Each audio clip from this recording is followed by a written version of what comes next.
جهاد. نعم. 3 من كن فيه وجد بهن حلاوة الإيمان. حديث من؟ أنس بن مالك. سباب المسلم فسوق وقتاله كفر. حديث ابن مسعود رضي الله عنه.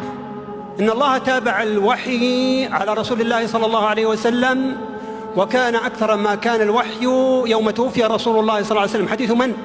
أنس بن مالك. إنه قد قشبني ريحها وأحرقني ذكاؤها.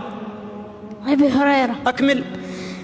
إنه قد قشبني ريحها وأحرقني ذكاؤها، فصرف وجهي عن النار فلا يزال يدعو الله فيقول هل لك إن أعطيتك ذلك تسألني غيره، فيقول لا وعزتك لا أسألك غيره، فيصرف وجهه عن كان رسول النار. الله صلى الله عليه وسلم إذا دخل الخلاء قال اللهم إني أعوذ بك من الخبث والخبائث.